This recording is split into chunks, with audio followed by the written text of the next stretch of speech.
welcome to the latest, the 6th episode of MMOBuff.TV. And tonight's episode, Monetization Fever. And you will see you get much better value than normal tonight, because there's not one, not two, not three, but 4 hosts. Yes, we have the full complement back. And look, it's Kaeyi. Hey, good to be back in white. Great to have you with us, but who else is doing the rounds tonight? Why, I do believe there's a Gazimoff. Hello.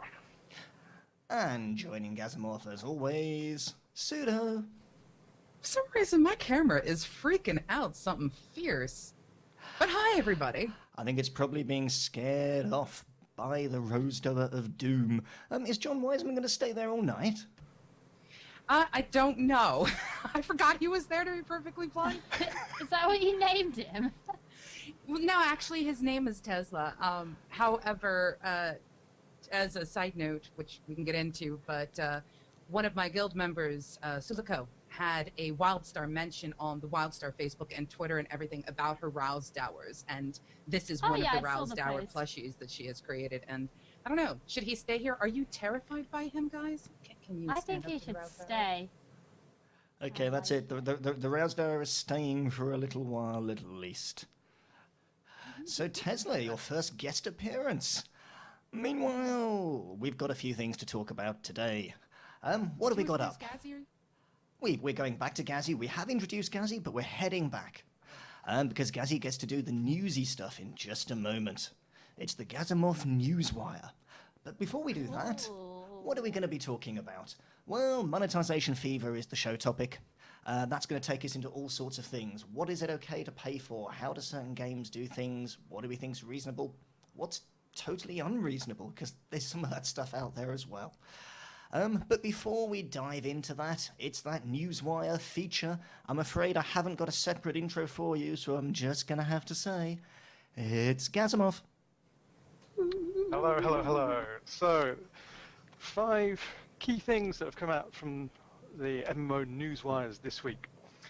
First up, Wildstar Wednesday this week kind of went back into their beta mode. So they're not launching beta quite yet, but you can almost taste that it's on the horizon. They've produced what they call an October game update, in which they describe 3 key elements of the game that they've been working on over the past 2-3 months at least. They've probably been working on this for some time, but they've definitely been overdrive while the beta's been offline. Those particular areas, the main one is questing. They've revamped questing completely, so instead of having a quest to say kill 10 rats, you might get a quest to say kill some rats. Now you get a little progress bar that appears on the screen, and if you kill really tough, mean, hard rats, then you get more progress to your thing. It also works with open tagging, so you can have other people in the same zone able to tag the same mob and still get credit for what they do based on the amount of damage they deal. They're also working on ways to have support classes involved as well, and that's just one of the improvements that they've been working on. They've also been working on ways to have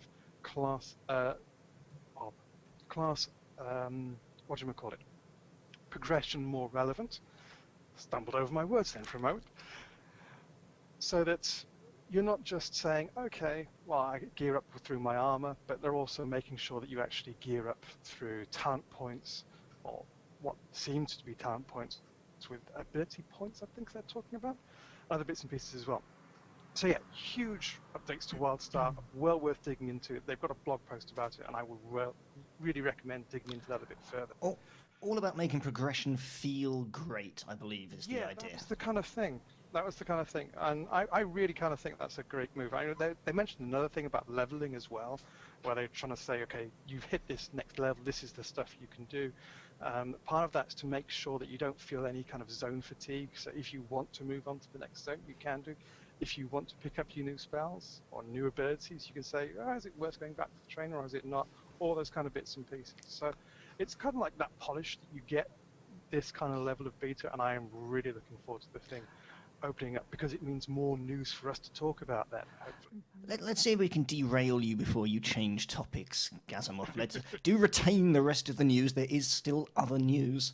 But we had a quick reaction in the channel to open tagging, and I heard a boo, and I must admit, conceptually, I'm not the world's biggest fan of open tagging, so let's have a quick open tagging pros, cons.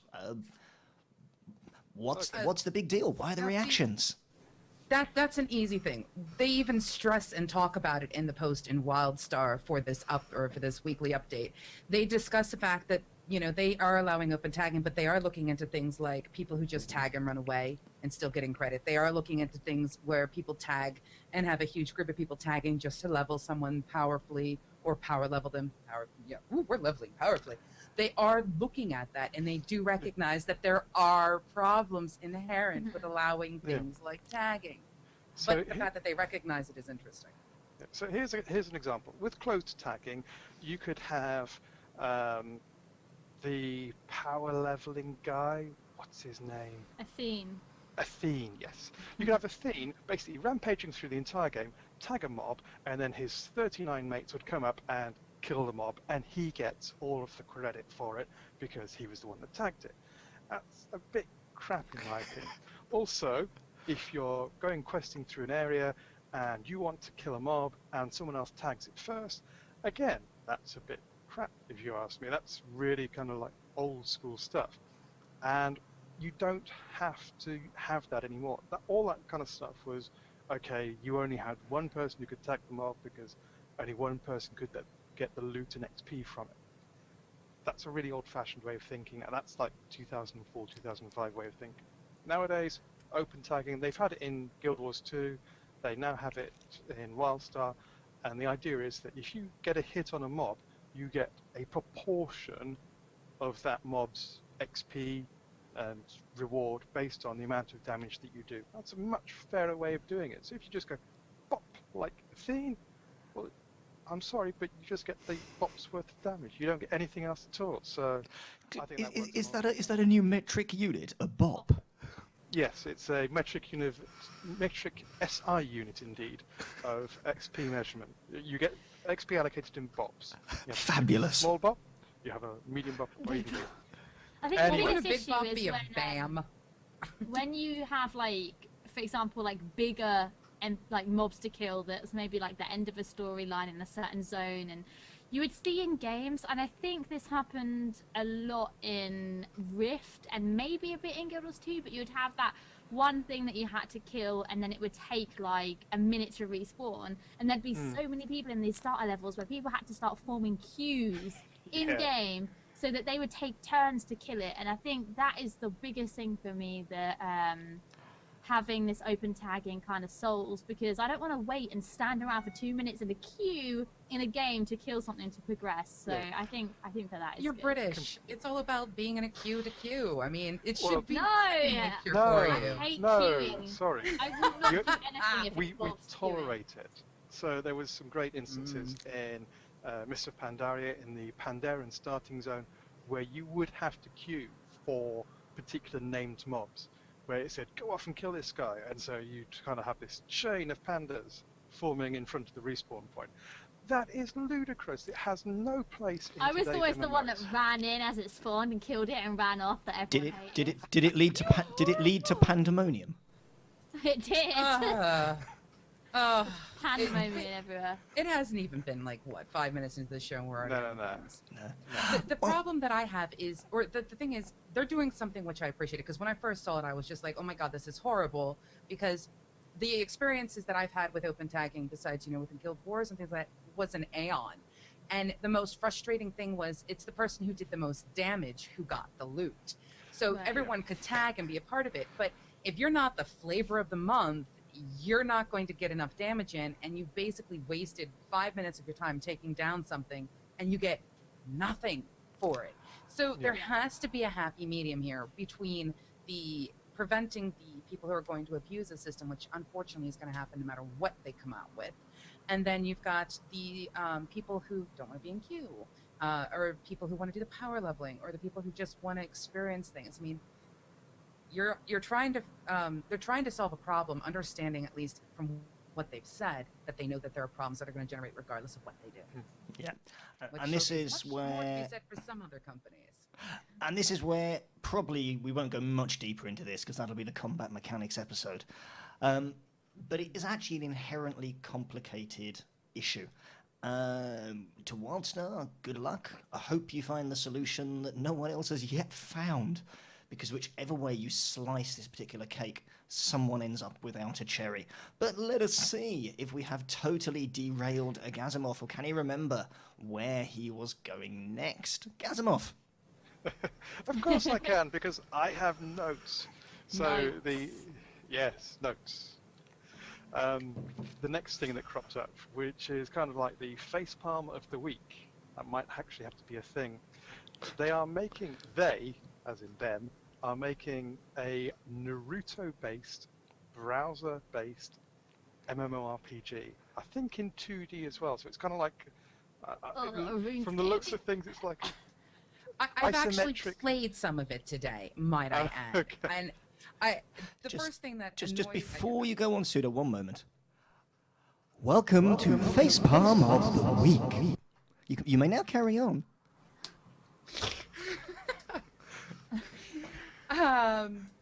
But you know, I've actually played a little bit of it today. I'm incredibly frustrated by it. It's in beta, so you can actually go attempt to play it, but it's frustrating. I have a problem seeing how they're going to be able to pull this off well. Combat is automatic. I click a button and my character does everything for me. There's some other characters that occasionally appeal with me. I think the craziest fight I had was I clicked on somebody, went into combat with them, they killed me in one hit. But out of nowhere, two people showed up and were like, "We will help you," and this is just NPCs. And they won the fight, and I still got credited with a victory. I have no clue what happened, and there's no challenge in it other than point click, and I think that's going to be really bad. Point click and just watch. Fans Well, will like it, but But then Well, again, that's something- Cookie Clicker is point and click. oh my god, Cookie Clicker! I'm so addicted. I have to have it open while I'm working, like just to buy grannies. Cookie Clicker, You is, got- Cookie well, my Clicker grannies is are run a getting ready bot to revolt. get I'm trying to not antimatter. give them one mind. But you know, to be fair, that's one thing. You know, you've got a cookie clicker. It's a browser-based clicker game. We get that. But if you're going to advertise something as an MMO, and all you're doing is just clicking, and all the combat happens automatically, to me, that's not an MMO. That's just a point and clicker. Advertise it as such.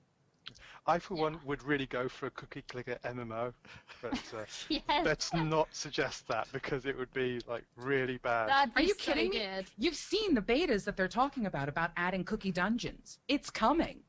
You just it might be, it might start out small. It might start out with the solo Can play you of the be cookie. a cookie? I want to be a cookie.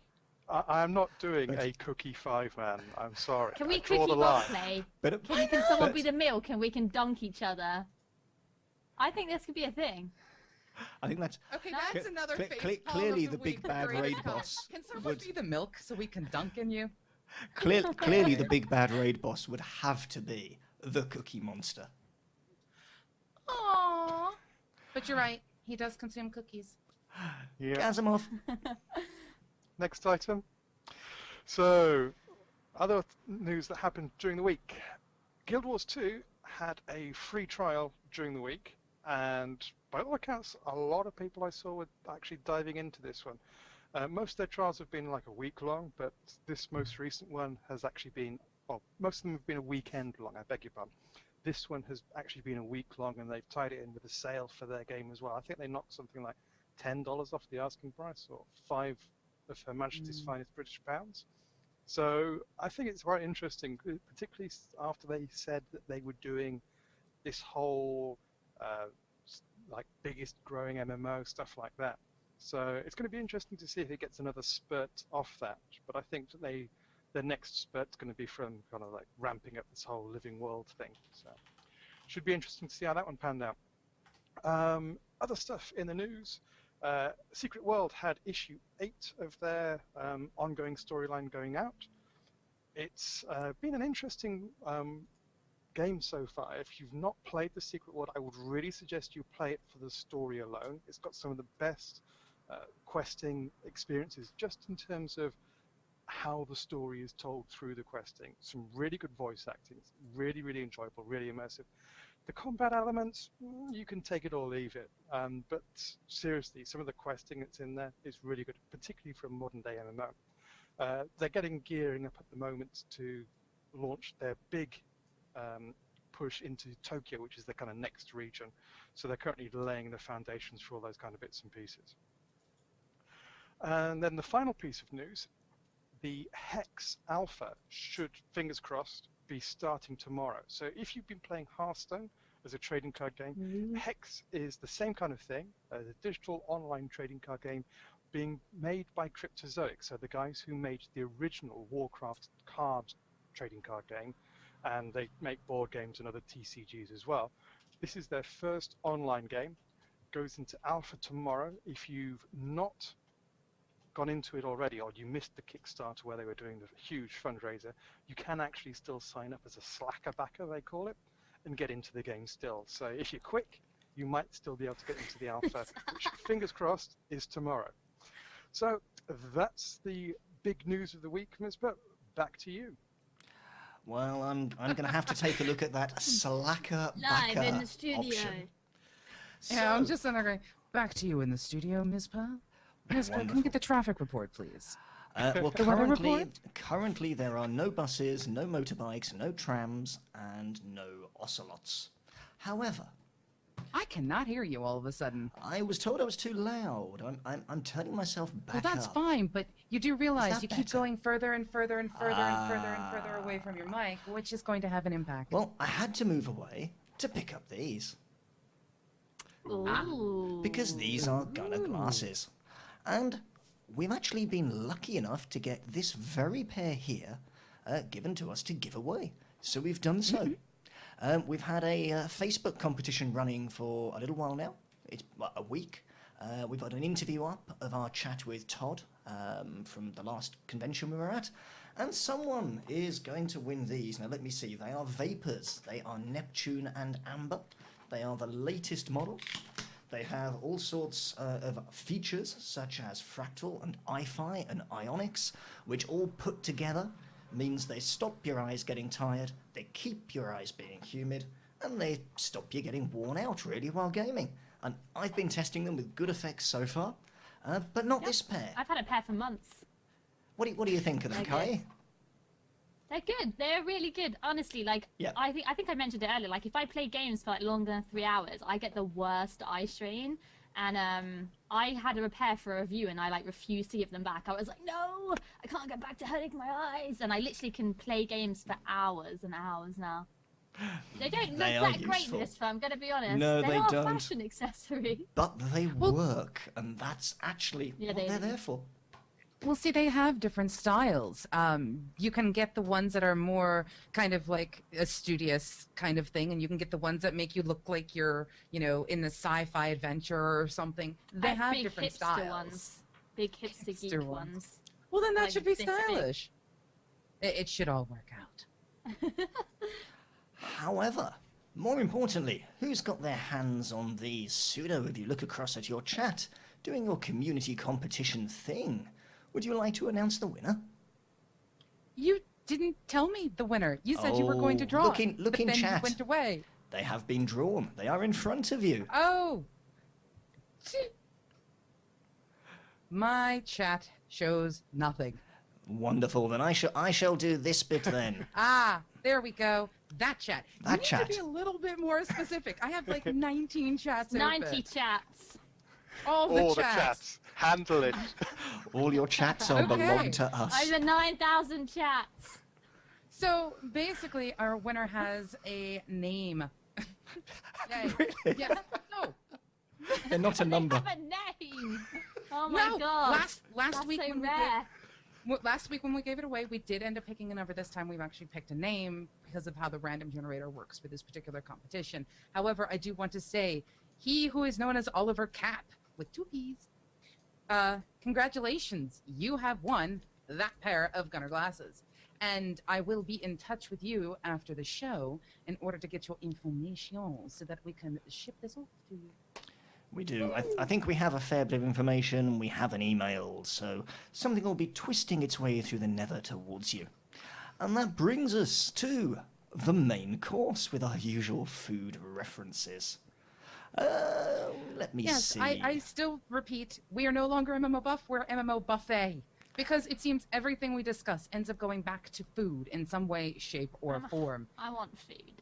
It's simply Kai because apparently is hungry. there isn't time to eat before we go live, so we have to wait. We have to starve to bring We you all have a busy MMOBuff.TV. work schedule in an office where we have to commute really far from our kitchen. I will tell you, it takes me 5 whole paces to go from my chair. We all work from home and we're like, we don't have time to eat. And Monday nights are the hardest thing. I just cannot eat. Anyway, So, that's probably with why that- we're MMO Buffet. Gazimoff, would you like to introduce the topic du jour? Okay. Oui, messieurs, the topic du jour est un... no, Oh, I'm do not carry going on, to please. Oh, please, please, no, please. No.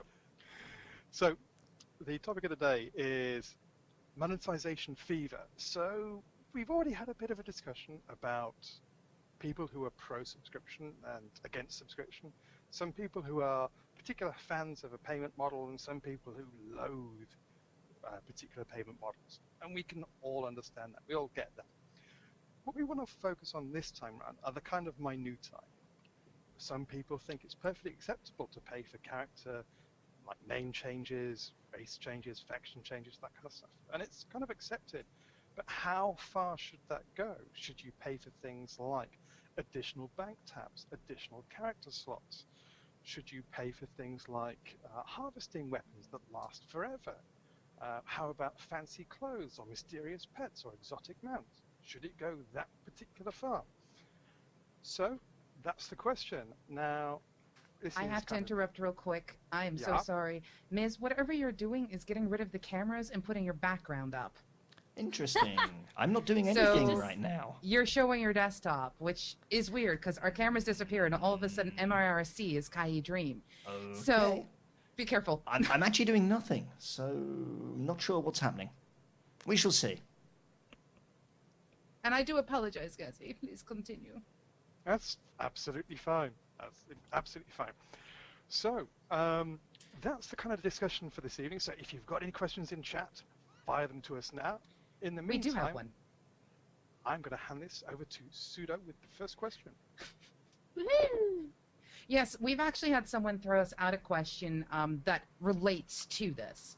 And it is from Vababaka. I believe I am actually saying that correctly.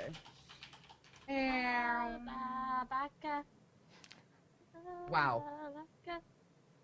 Okay, so they say Kai, Gazzy, and Pseudo and Ms. Fa. Close, almost got your Ms. name right. Fa. Ms. Fa. How do you feel about WoW putting in the Pokemon kind of battle systems in MOP? Now, at first glance, this doesn't seem that big of a deal, but the reality is to get certain pets in WoW, you have to pay beyond your subscription. Whether it's paying for the BlizzCon virtual ticket, whether it is paying to actually buy the pet from the store, which you can do, these are things that go beyond the subscription model. So I have asked the question. I'm going to sit back and enjoy my drink, and I'm going to let Kai respond first. Okay. So personally, well, the original question was like, what do we think on it? I actually love the Pokemon in WoW. I think it was one of the things that wanted to bring me back into it. The main point regarding the fact that there is a shop where you can buy pets is that these pets are not any stronger. So the thing that you have to concentrate on is you're still buying an aesthetic pet, unless something's changed. This is what I know. So it's an aesthetic pet that just looks the way you want it to look, but it won't be any stronger. You'll still have to train it and level it up, and you're not going to suddenly be able to one-shot other people's pets in battles or competitions, or all of the pet trainers, as I like to call them, the Pokemon gym leaders, around Azeroth. So you're not going to suddenly be able to spend this money and just be able to one-shot everyone and be super powerful. It is simply because you want to have a pet that looks cool. Now, I think that's absolutely fine. If you want to spend money and have additional pets that look better, that's fine. I personally, my favorite pet is this little carrot that is this, it might be a turnip or something, but it's this really rare pet that you, radish. It's a rare pet that you dig up from your farm. And I love that guy. Like, I don't want any other pet. I just want him. He has sunlight, and it reminds me of Plants vs. Zombies. It's cool. The problem is, with what you're saying, is people are able to purchase something that is more an aesthetic thing, and that's not the reality. You know, the reality is they have achievements that you can get for having a certain amount of pets. There are certain pets that you simply cannot get unless you pay. And that, in my opinion, is actually kind of dodgy. I understand the achievements, but I don't know. Like, it doesn't you give get you many pets games. for accomplishing certain achievements. So let's say that you've got 199 pets and need the 200th one, and the only way to get it is either by paying for the virtual ticket for the BlizzCon or by buying a pet online. Okay, in a way, because it's part of the game, yeah. it's still a pay to win. I think that it depends really on what the primary essence of World of Warcraft is, or any MMO, in terms of it being a pay-to-win element. So, Yeah. for all intents and purposes, the pet battles, the pet trainers, all those kind of things, they're pretty much a side dish to the main event that is going out and either doing raiding, dungeoning, or PvP. Now, if your little miniature terrible turnip, as someone mentioned in chat, could go off and actually give you a benefit in PvP or PvE, then yes, it would be kind of pay to win. But it's a cosmetic item that sits there and does nothing unless you go into pet battles, which are also kind of turn-based, fun thing to do as a side thing. It's not really what the game's all about. If, however, you had World of Pets and you could buy pets for real money, then yeah, we'd be having a completely different discussion, and yes, that would be pay to win. I think the bigger question in terms of pay to win items is additional bank space pay to win. So say in World of Warcraft, you kind of pay for this is kind of a discussion we had before the show, so I'm going to touch on this and bring you all up to date. So one of the arguments we were having was, World of Warcraft, you pay a sub for $8.99, $15 a month, and you get a certain amount of bank space per character, a certain amount of inventory space, and you can buy bag slots, bag containers to fit in the various slots, all that kind of stuff. But you can't really tailor anything more beyond that. You can't buy more character slots, you can't buy more bank slots, that's it. Guild Wars 2, slightly different. No subscription, but anything beyond the minimum 5 character slots, you have to pay for. Anything beyond the minimum number of bank slots, you have to pay for. Anything beyond the minimum number of bag slots, you have to pay for.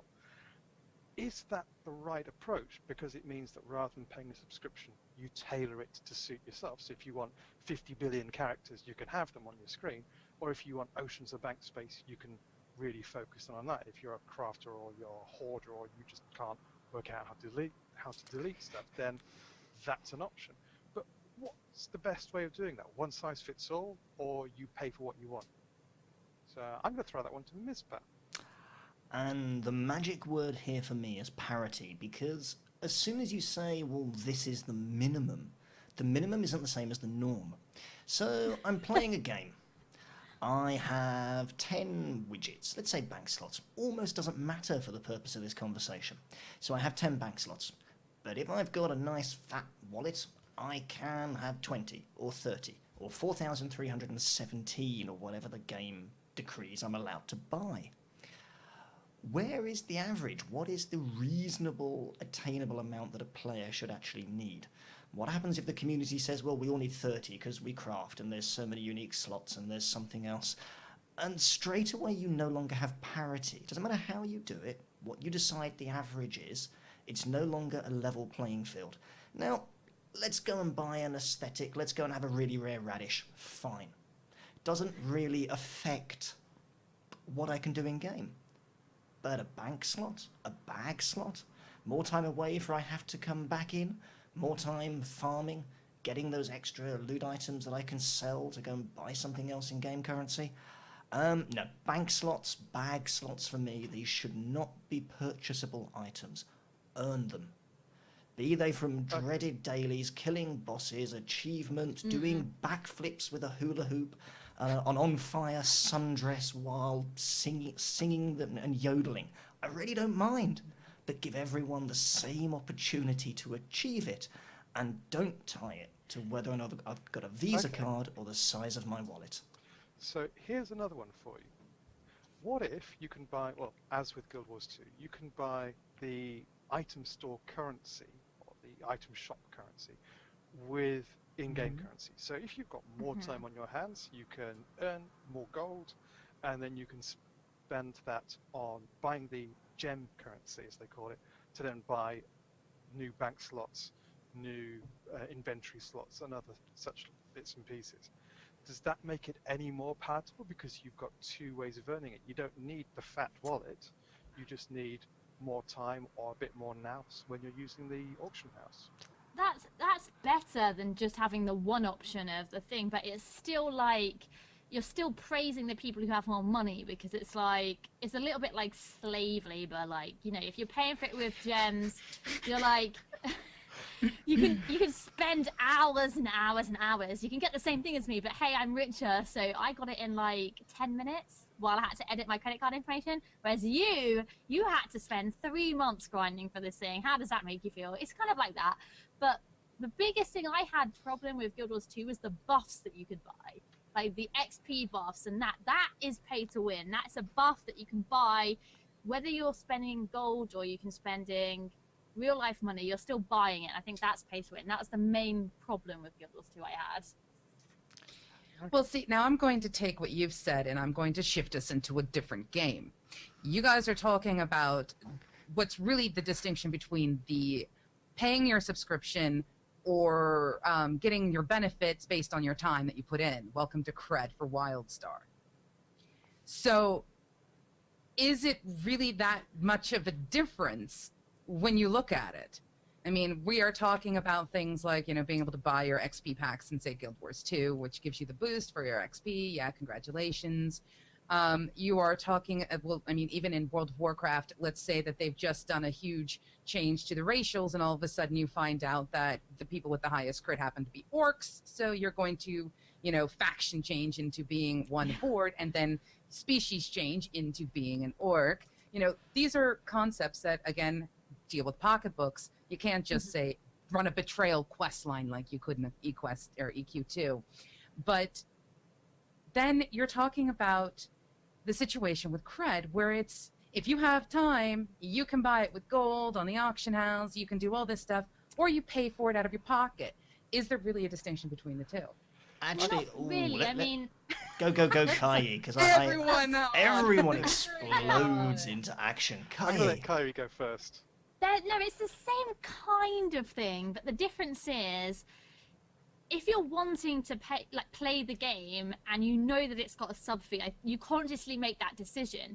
They are giving you the option saying you may, however, pay for this with in-game gold, but there is a sub fee. I think that's very much a different thing. We're not saying, oh, here's the game. It's, you know, you just buy the box and that's it, you can play forever. But there's some of these extra things that you might want to get by paying money. It's not. It's, this game has a sub fee, but you can get it for free if you earn enough gold in game. I think that's very different. It's a very different slant. So it's kind of like the bonus of having it for free rather than the other way around, where it's like, oh, there's these extra things that you can get in game, but you know, it's quicker to buy them. So I think it's the same thing, but very, like, it's two sides to one coin kind of thing.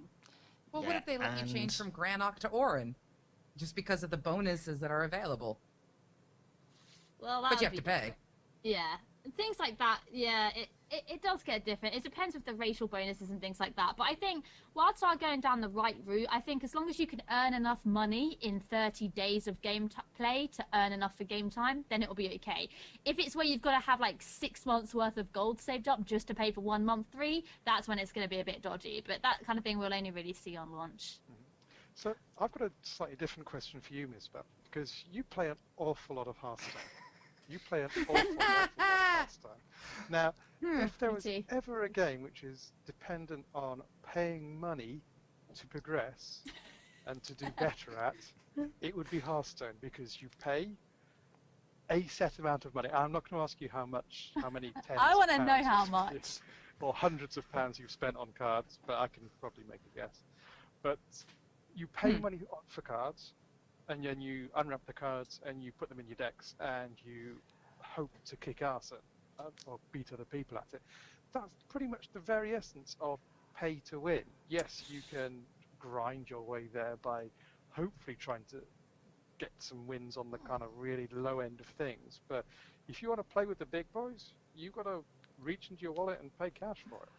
I'm not quite going to agree with that. I understand the perception. And it's easy to say it's a TCG, CCG, you're going to grab cards. Am I still low, Pseudo, or do you want more volume, or are you just waiting for the response? Just Let me bring it up a touch. so I can hear you better. There we go.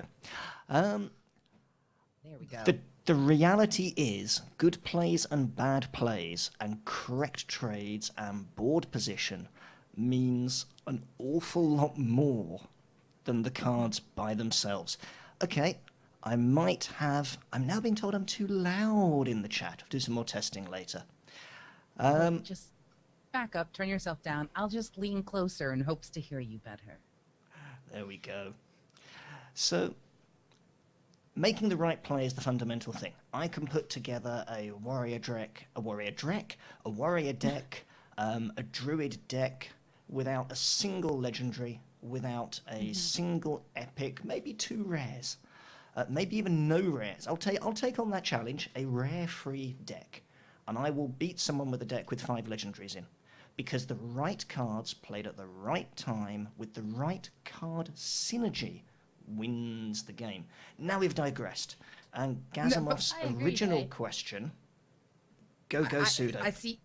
This is the first time I think Gazzy and I are actually going to agree on something, knuckle bump from virtual reality. The thing is, what you're saying has an impact on how quickly you can get the cards, and percentage-wise, if you have paid to get more cards in your deck, you actually have a statistically better chance of having those cards pop up. So what you're basically, that is the essence of a TCG. The essence of a TCG is paying to get the chance to have, so we'll say, 3 of a particular type of card, so that you have a higher percentage chance statistically of having that card draw in a hand so that you could use it at the correct time. That's what you've pointed out.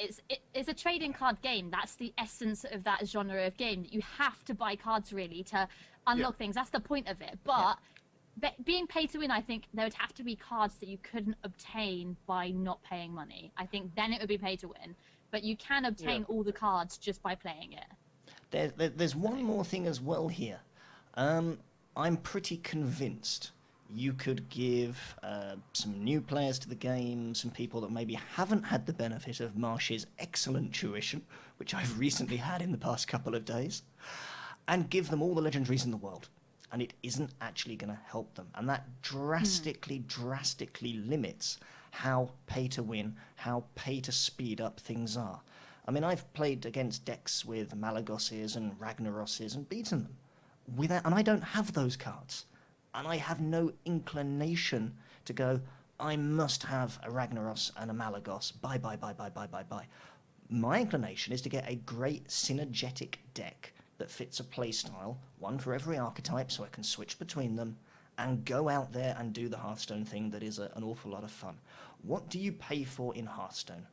You pay to get cards faster. But you don't get to choose what cards. You don't get to decide, I want one of those, one of those, one of those. If it was a laundry list, it would be pretty different.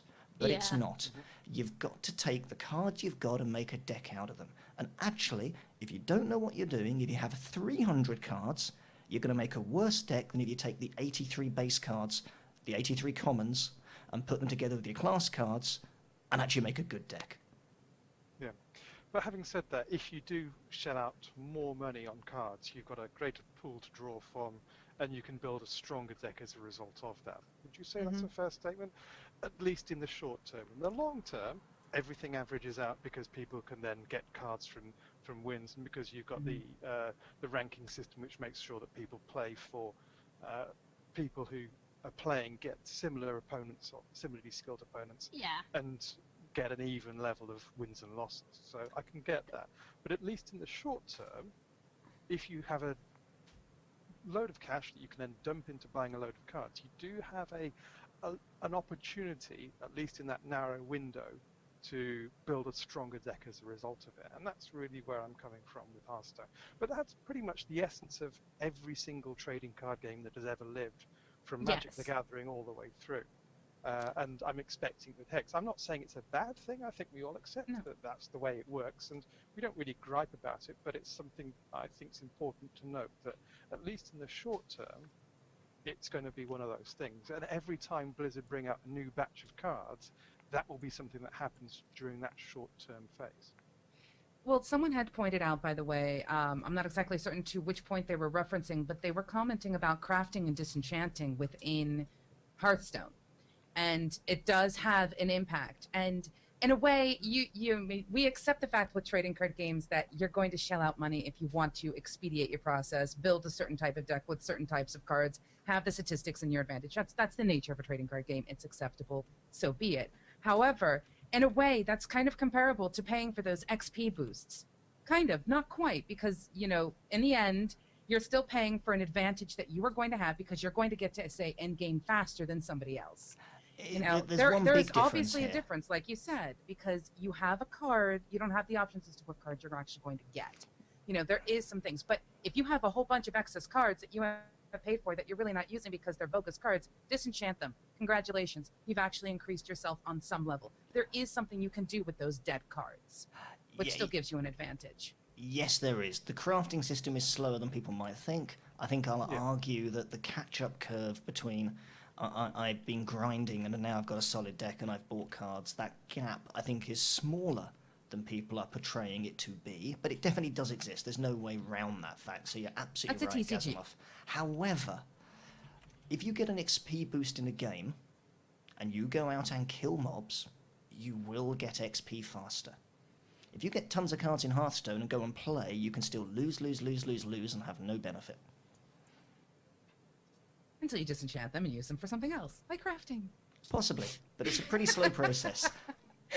That's I mean, Hearthstone. I was up against someone earlier today who I counted something like 4 legendaries before we even hit turn 10.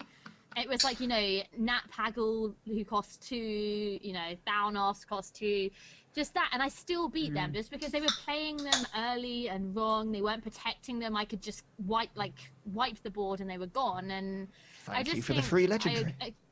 I completely agree that I'm the middleman. I'm the fence post sitter on this because I've put some money into it, and I can honestly say I put about £50 into it. But most of that I wasted. Like, it was just double cards, but I managed to craft a legendary out of all the dust I got. But I think because I can't pick them, it is frustrating, but it also makes me want to spend more money because I'm just like, oh, I just did this one card, let me spend like more money. Welcome to trading card games. The frustration of trying to get your hands on that disgusting ooze so you can build a deck around the disgusting ooze. But yeah. I think that Anrez in chat made a interesting comment that pay to win means someone has to lose, and who's losing in these instances. So we can say that in the short term, the people that you're playing against are likely to be the losers if you're sinking a fair amount of cash into Hearthstone. But over time, we all agree that that will generally even out as everyone either gets the deck they want, builds the skills they want, and it will become more skill proficient and cash proficient. And that curve will happen fairly rapidly. We did see that during the original beta. However, in MMOs, things like Guild Wars 2, if you've got, say, an XP booster that allows you to hit level cap quicker, who wins from that? Is it going to be someone who gets level cap first and then can take advantage of things like getting into dungeons before anyone else or anything like that? Or is it more of just a case of convenience of saying, okay, I've hit endgame quickly because leveling content doesn't interest me. Endgame content is what interests me. And with being at endgame, I can now start getting into dungeons and raids and stuff like that, and war plot PvP and stuff like that sooner. That's another way of looking at it, but you don't use XP boosts at endgame. You only use them during the leveling process. So who's the loser if you're using something that's pay to win? the Dist had a really good point. He said he could buy a case of Monster with real money and level for a few more hours a day than you because you didn't buy energy drinks. Still an unfair advantage.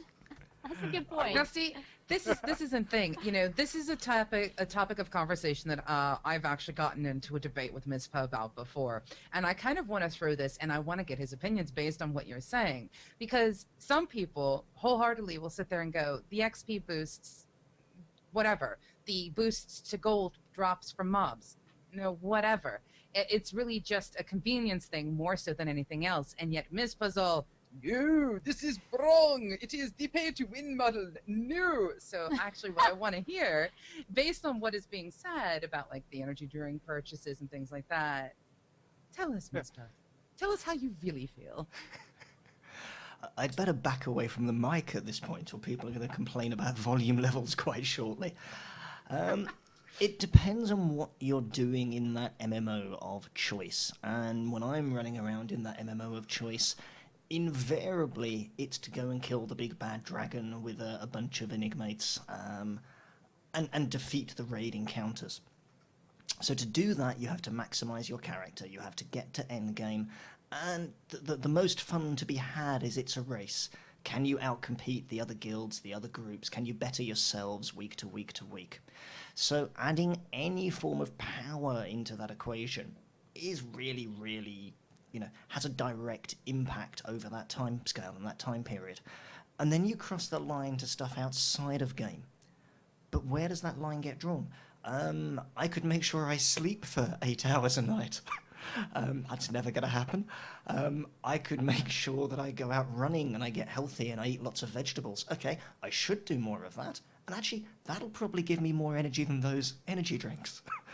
So it's a really difficult line to cross, but when you put a direct mechanic in a game that changes the scope of the playing field in a directly competitive environment, you are basically saying you can beat this you can beat this PvE dragon first if all 40 of your people in your team do this. And that is not necessarily the same as saying, I'll have my ELO rating, you'll have your ELO rating, and we'll go and butt heads. Because no one actually writes down, Kaeyi beat Mizpah on this date, or Mizpah beat Kaeyi on that date. I do. I write it down. I do. In my book. Anyone who beats you, I'm keeping track of so I can send them gifts in the mail. Kaeyi, we haven't played yet. Oh, I've got my notepad ready for when we play, and I'm gonna tell everyone when I beat. I'm gonna fraps it and put it on YouTube. So Title it. tell you what, Kaeyi let's versus pick a time, let's pick a date. We'll agree not to You're watch gonna the beat me, I streams. know you We'll are. stream it.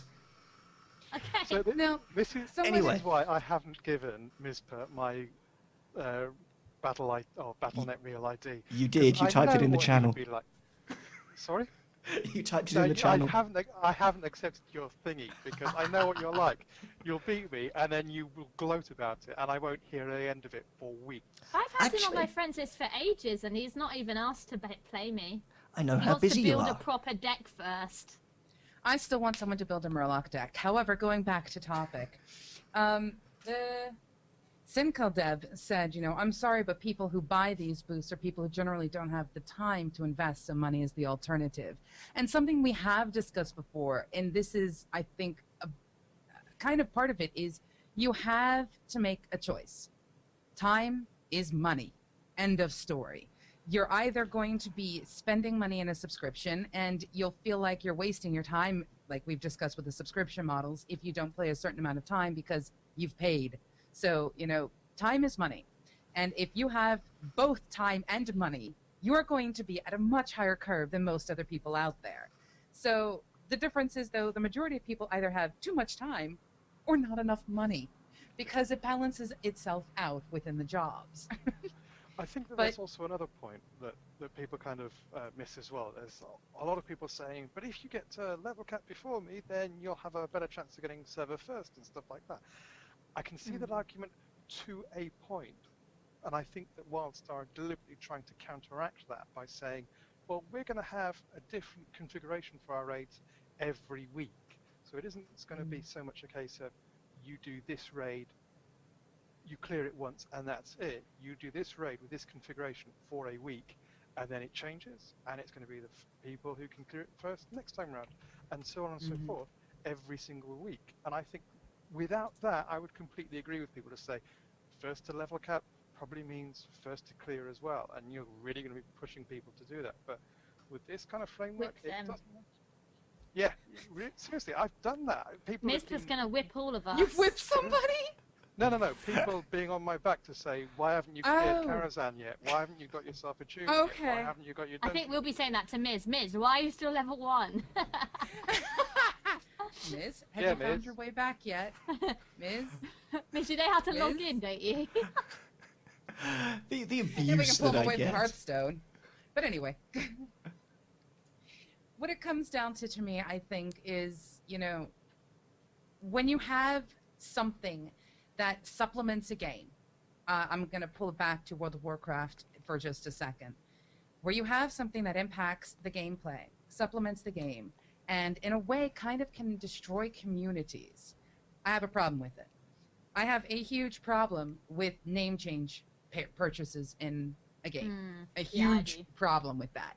I like the concept of knowing who people are so that if someone is exceptional, I can go, hey, you know, be in my circle, be on my friends list. Ooh, you're on. Let's go play something together. However, I also want that, you know, protection in the back of me because Joe Schmo decided to be a bully or to do some kind of harassment. I want the ability to actually say, guys, if you run across this person, please avoid them. I really don't recommend playing with them. They're either a loot ninja or something like that.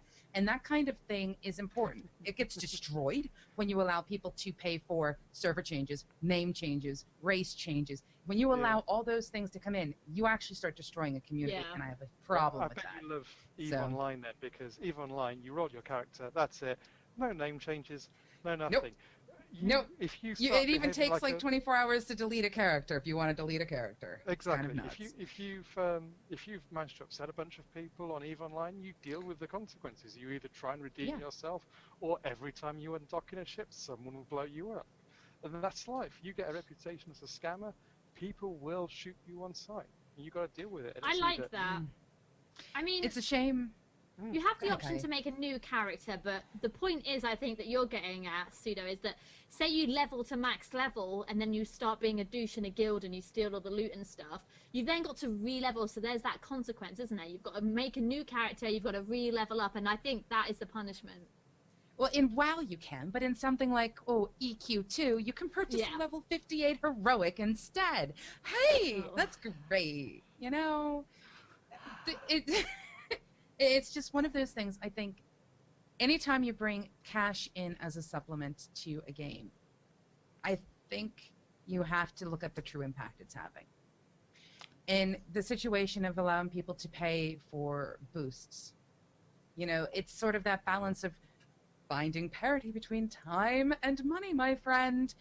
Or, you know, whether you've got the ability to say, buy an extra bank slot. You know, they have impacts in the game, but there are other things, character services, really, that I think impact. I mean, being able to pay to put things on an auction house from your phone, you know, there are so many different things. And trying to draw us back into monetization fever, as the case may be. Is there ever a choice or a point where you can have something and not have it be too big? Or is it always going to come down to it must only be aesthetic only? And I think that's the question we're finally going to try and answer, because the clock is ticking and we need to come up with a segment. It doesn't mean that we won't be carrying on the chat post-show. So when you see credits and pages in a minute, don't go running away. So one last comment from everybody. A quick summation, please. Companies need to make money. They need to survive. We need them to keep making the games, because A, we'll have nothing to talk about, and B, far more importantly, we'll have nothing to play. So what is okay? Where for each individual should that line be drawn? 2 minutes each, and we shall start with Kai.